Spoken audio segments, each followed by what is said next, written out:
compañeros, por la dignidad del pueblo entero.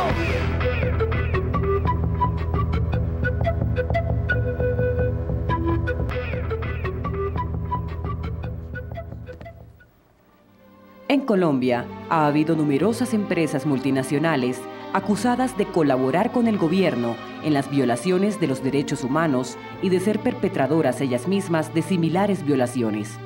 Documentación suficiente demuestra que una planta de Coca-Cola en Carepa ha estado directamente envuelta en el patrocinio económico de grupos paramilitares y en el desplazamiento forzoso de personas consideradas sospechosas de comenzar sindicatos. Uno de los trabajadores del sindicato de la industria de alimentos, o como comúnmente la gente lo llamábamos de Coca-Cola, estaba en el aeropuerto de Chigorodó. Yo lo acompañé a salir de la región. Doy testimonio de eso, de la alianza que se hizo de inversión extranjera en el Urabá para acallar la voz de los trabajadores sindicalizados. Pero ante todo, yo creo que estas muertes lo que estaban haciendo era legitimando un nuevo modelo de control territorial, un nuevo modelo económico en la zona. La Occidental Petroleum, compañía estadounidense, ha estado vinculada en el hostigamiento militar al grupo indígena Uba para poder invadir tierras consideradas por estos indígenas como sagradas, apoyados por el gobierno y por las fuerzas militares. Nosotros no queremos negociar, no queremos vender. Muestro la sangre y muestro la madre y la sangre de la madre. Para nosotros, petróleo es nuestro la sangre del madre tierra. Hombre, todo el corazón no es tocable. Toda la gente, los personales, gobiernos, indígenas, indios, diablos, todos. Corazón no es tocable. Corazón es bastante sagrado. Human Rights Watch ha denunciado a la British Petroleum Company por organizar escuadrones de la muerte para proteger los oleoductos de los que son dueños junto con el Estado colombiano y ha sido acusada de colaborar con este gobierno en otros casos de violaciones a los derechos humanos. ¿Qué sabrán de ello las miles de personas que han tenido que abandonar sus campos, tierras donde se proyecta implantar el progreso que enriquezca a unos pocos a costa de la vida y la dignidad de muchos? ¿Y qué sabe de ello Elena, una mujer que a sus 42 años carga en su cuerpo el dolor de haber vivido en territorios donde hay riquezas que las multinacionales codician? Llegué a mi casa y encontré una pared pintada con una amenaza: largo de aquí, hijueputa. Los vecinos asustados corrían, el uniformado se me acercó y me empujó hacia la carretera. Hacía una semana, el ejército había llegado al caserío. Con lista en mano, derribando las puertas, nos gritaban: hijueputas colaboradores de la guerrilla. Fue la última semana que pasé por mis tierras, mi última semana de vida, antes de que comenzara este infierno de caminar y caminar por las calles de esta ciudad, con la muerte tras la espalda, torturada, con la imagen de mi casa en llamas, con mi hija preguntando por sus muñecos y por su padre, con la miseria, sin tener hoy un lugar que me esconda de este frío y un empleo que me dé el sustento diario.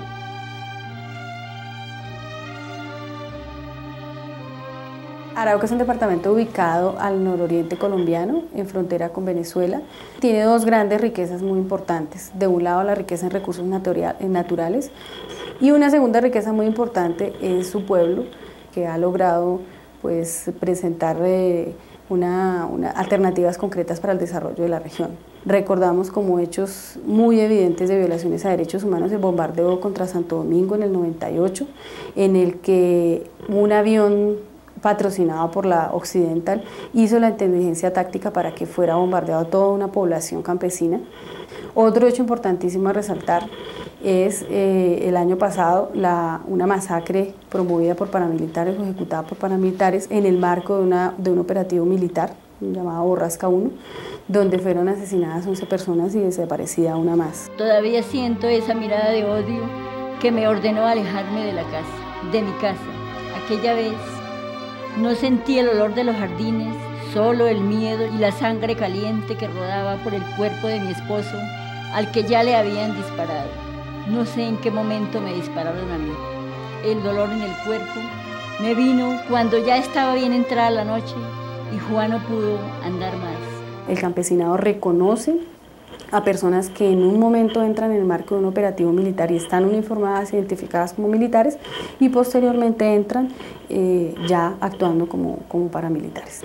En los últimos 2 años, en el 2003 y 2004, podemos contar más de 100 líderes sociales judicializados y apresados en procesos que son abiertamente montajes judiciales y que pretenden pues acallar esas voces y acallar esas propuestas de desarrollo alternativo que se impulsan en la región. Pensamos que la situación en relación con Arauca va a seguir siendo grave porque esos intereses económicos persisten, persiste la prioridad del gobierno de Estados Unidos en garantizar la explotación de sus recursos y persiste en el gobierno colombiano ese interés de ser servil a esos intereses extranjeros. La he visto escondiéndose de sus recuerdos, conjurando una guerra que otra vez toca su puerta. Cada vez que oye un disparo, le vuelve el dolor al cuerpo, que todavía guarda memoria de las balas que cargó durante los días en que se arrastró por el monte. También le duele el alma, porque esas balas le arrancaron sus sueños y el amor de su vida, su compañero, el hombre que por entre las montañas cargó para arrebatárselo a la muerte, pero que no resistió la travesía. Arauca es un punto de enclave, podríamos decir, muy importante, ¿no? Por su ubicación en frontera, en el marco del desarrollo del Tratado de Libre Comercio, o en general de relaciones de libre comercio, ¿no? El Tratado de Libre Comercio afectará mucho lo que es el agro colombiano, de una transformación profunda de las economías campesinas, de los mismos territorios indígenas. En tanto, aquí lo que se promueve es las cadenas productivas controladas por grandes agroindustrias de multinacionales.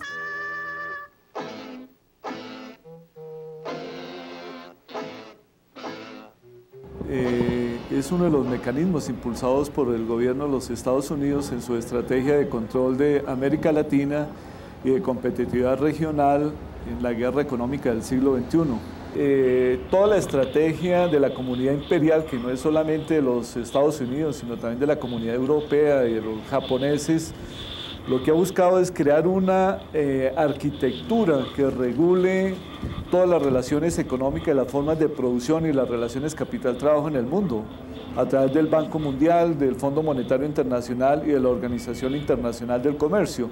Entonces, lo que hacen estos tratados es consolidar esta arquitectura y que tiene un efecto político. Lo que ha hecho la oligarquía y la burguesía colombiana es correr a firmar estos acuerdos de tal manera que las negociaciones internas pierden su poder, su fuerza política, en tanto ya están regidos por políticas supranacionales. El tratado se llama de libre comercio, pero contrariamente a lo que su nombre indica, el tratado no solamente es de comercio. Y en lo que se refiere a comercio no es libre. No es libre comercio porque en el mundo no hay libre comercio. En el mundo quienes comercian son grandes corporaciones multinacionales. Un ejemplo de la falacia está en el caso de la agricultura. Los Estados Unidos tienen una gran cantidad de mecanismos de ayuda a la agricultura, de apoyo a la exportación y de ayuda interna a la agricultura, de tal manera que ellos pueden poner en el mercado mundial precios muy bajos y los países que producen los mismos productos agrícolas estarían en incapacidad absoluta para competir. Éranse que se eran unos felices labradores, que en un año habían cosechado 6 toneladas de maíz por hectárea. Sus vecinos estaban muy contentos porque habían colectado 7 toneladas. Pero los pobres que vivían del otro lado del río apenas pudieron cosechar un poco más de 1 toneladita. En la aldea de estos, cada vaquita daba 1.365 litros de leche cada año. Esta vacota daba 5.562 litros y esta otra presumida producía 6.224 litros cada año. Los labriegos de estas aldeas habían comprado un tractor para cada uno de ellos. En cambio, estos chaparritos también tenían uno, pero para los 50 que trabajaban en la aldea. Por eso, ellos apenas producían $1.799 al año, mientras cualquiera de estos otros producía más de 36.000, y cada uno de estos grandotes más de $45.000 al año. Pero un día, la zorra y el cuervo firmaron un tratado de libre comercio, y casi todos fueron muy felices. La experiencia muestra que los tratados de libre comercio en América Latina y el Caribe han sido incompatibles con el desarrollo de la vida humana. Tal es el caso de México, que después de 10 años de haber firmado el Tratado de Libre Comercio de América del Norte, ha evidenciado desastrosos resultados. Mujeres mexicanas en maquilas, competencia desigual, reducción de los subsidios de producción, colapso de autonomía alimentaria, fuerte disminución del salario mínimo y de la ganadería, entre otros. Yo trabajo para la canería Watsonville, de productos congelados. Estamos en huelga porque nos rebajaron el sueldo un 30%, nos subieron las horas para vacaciones, nos quitaron completamente la señoría. No puedo vivir con ese dinero porque no es bastante para pagar una renta, ni es bastante para comida, ni para la educación de mis hijos. Y ya no aguantamos tanta discriminación, tanto racismo que hay en contra del mexicano, del hispano, que somos los que les hacemos el mejor trabajo y que les damos más rendimiento. ¡Huelga! ¡Huelga! ¡Huelga! ¡Huelga! ¡Huelga! ¡Huelga! ¡Huelga!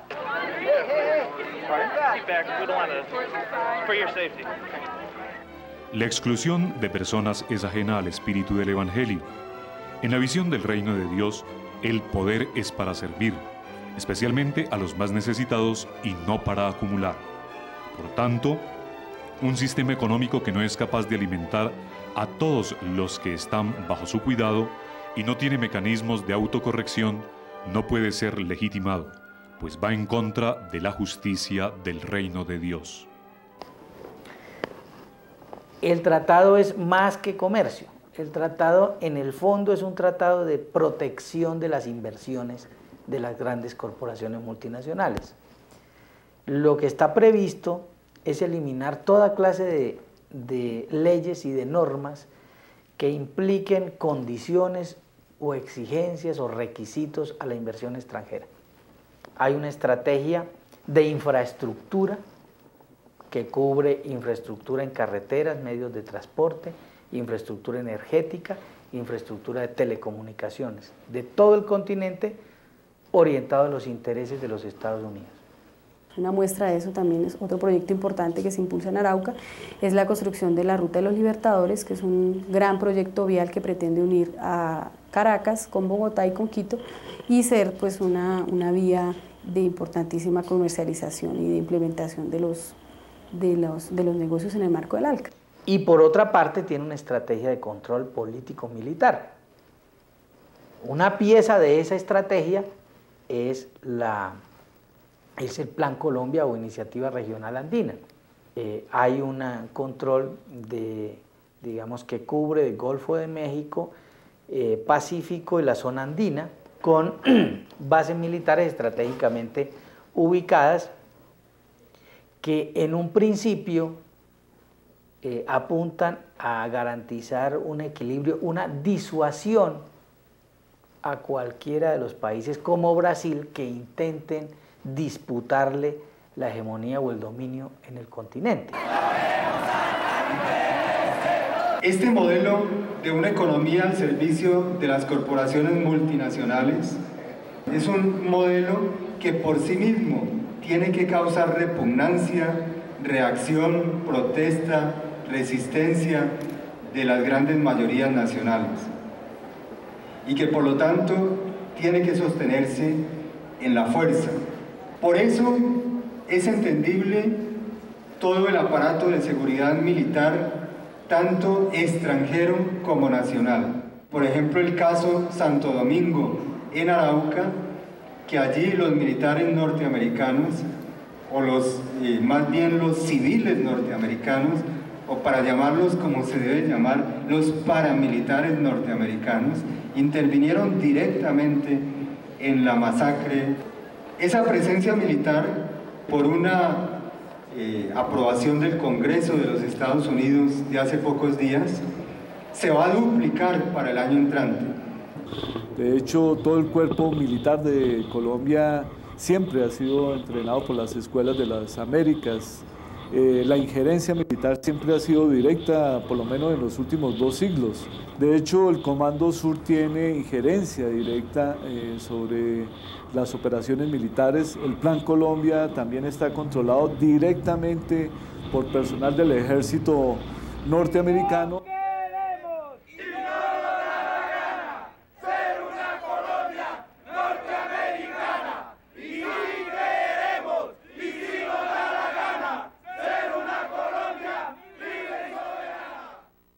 Debemos advertir que si estudiamos a fondo este Tratado de Libre Comercio encontramos que no se trata en él solamente de la liberalización del comercio. La resolución de las controversias entre los estados y las empresas multinacionales queda en manos de tribunales de arbitramiento internacionales cuyos miembros serán nombrados por la Organización Mundial del Comercio o el Banco Mundial. En cambio, la resolución de las controversias laborales no queda sometida a la Organización Internacional del Trabajo, ni tampoco se someten las controversias medioambientales al Protocolo de Kioto, por la simple razón de que los Estados Unidos no lo ha firmado. Estos tratados significan una anexión al Estado de los Estados Unidos, es decir, algo que por el momento es una política económica que un gobierno podría cambiar, un nuevo gobierno podría cambiar. Al firmarla en un tratado, se convierte en algo irreversible, en un compromiso internacional de rango constitucional, que implicaría una confrontación internacional para poder eliminarla. Lo que se ve es que con los tratados de libre comercio se abarata el pago de la mano de obra y se pierde todo lo que es el régimen laboral. Lo que aspira el capital transnacional con la firma del TLC en Colombia es algo que ya se viene aplicando. Eso es algo que decirlo y que está inscrito en una profundización del modelo neoliberal. En ese contexto, por ejemplo, en el sector financiero se vienen materializando las fusiones de instituciones bancarias. Un caso concreto, el Grupo Empresarial Antioqueño recientemente aprueba la fusión de 3 de sus entidades, que producto de la fusión, la reducción de la planta de personal será de cerca de 4.000 a 5.000 trabajadores. Y ese mismo sería el efecto que se produciría no solo en el sector financiero, sino en distintos sectores de la producción.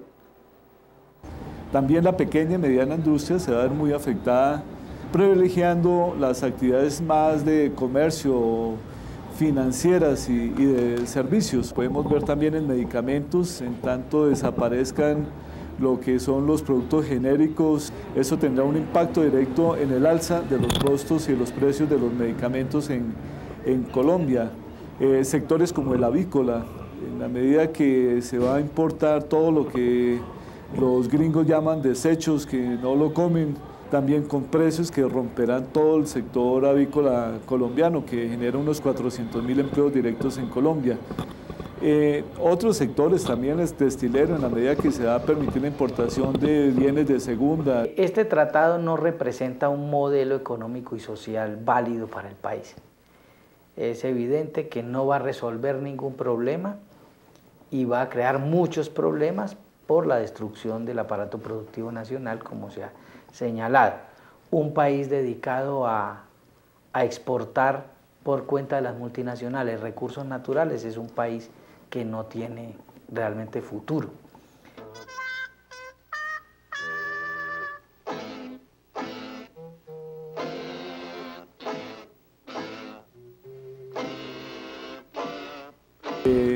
Ahí lo que se requiere obviamente es una gran movilización de lucha antiimperialista y de lucha contra estos gobiernos títeres de los Estados Unidos por recuperar soberanía y poder construir un proyecto político, social, económico y cultural, pero que tiene que nacer es desde las bases, desde abajo.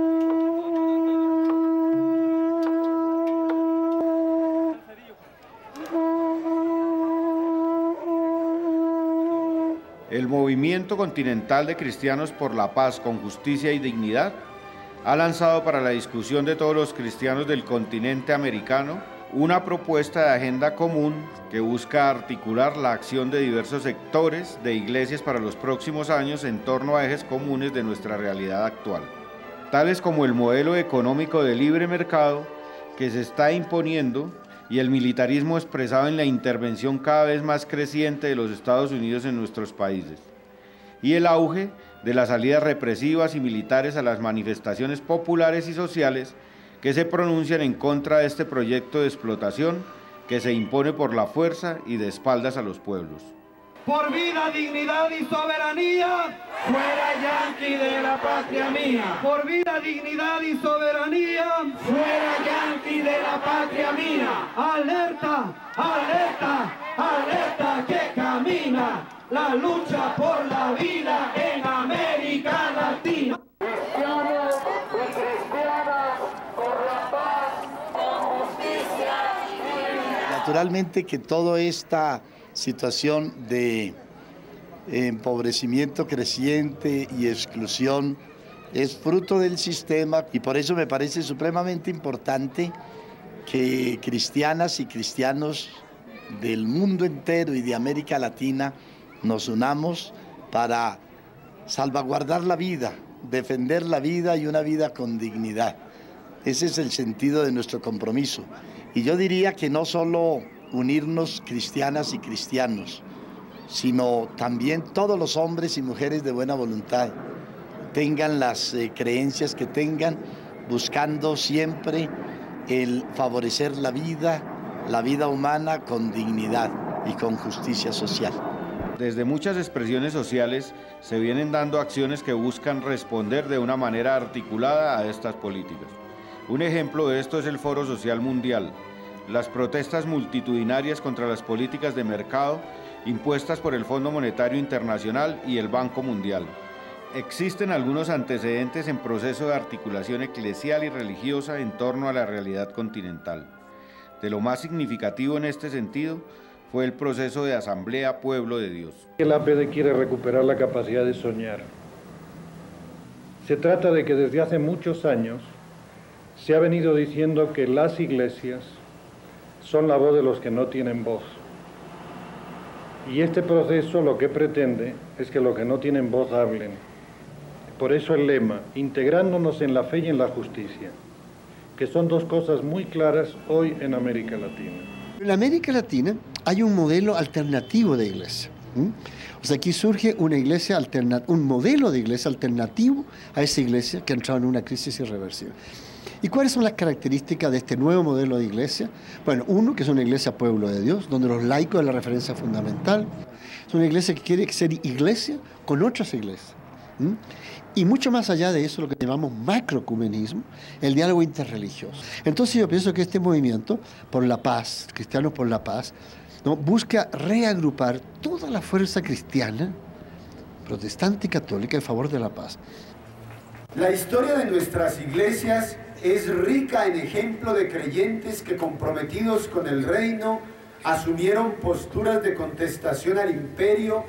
Podríamos mencionar, por ejemplo, a Francisco de Asís, a Juan Hus, a Juana de Arco, a Jerónimo Savonarola, a Martín Lutero, a Maximiliano Kolbe, a Martin Luther King, y entre nosotros y nosotras, ¿cómo olvidar a Enrique Angelelli, a Camilo Torres Restrepo, a Óscar Arnulfo Romero, a Sergio Méndez Arceo y a tantas otras personas, anónimos la mayoría de ellos y ellas, a tantos movimientos populares y comunitarios que se han constituido en alternativas de vida de cuya savia queremos nutrirnos hoy. El movimiento de cristianos solo será posible si vamos juntando fuerzas, uniendo voluntades y articulando prácticas partiendo de lo local y llegando a niveles cada vez más amplios. Globalicemos las luchas y las esperanzas de los que creemos que un nuevo mundo, una nueva sociedad y una nueva iglesia son posibles. Es un movimiento que debe convocar a las distintas fuerzas vivas que están en el mundo religioso y cristiano, los sujetos empobrecidos, etnias, culturas, fuerzas vivas que creen en la libertad, en la justicia, en la paz. Realmente sí sentimos cada vez más fuertemente que hay que articular los movimientos sociales, pero también desde lo que somos cristianos y cristianas, construir el sector cristiano. Y creemos que este encuentro fue una semilla, fue el empezar a construir ese sector desde la diversidad latinoamericana, desde el sentido ecuménico, desde la diversidad de creencias, unidos en un cristianismo liberador. Convocamos a unir la riqueza y diversidad de nuestras expresiones eclesiales alrededor de este movimiento continental de cristianos por la paz, con justicia y dignidad. Hacer levadura en la masa, semilla del reino en el hoy de nuestra historia.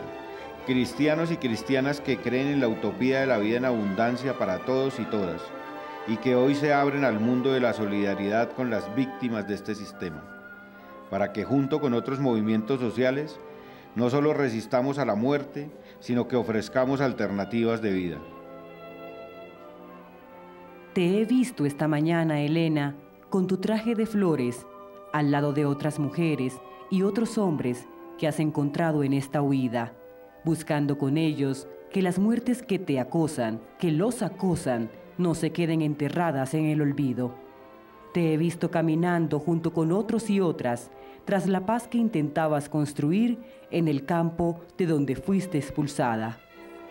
Te veo gritando que otro mundo es posible al lado de aquellos que este sistema creía vencidos y que no descansarás hasta ver el amanecer de este nuevo mundo.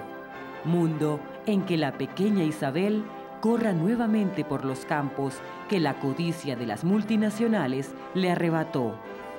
Te veo, Elena, en todas las mujeres y todos los hombres que pese a tanto dolor mantienen la esperanza y luchan por devolver a su pueblo la vida y la paz desde la justicia y la dignidad.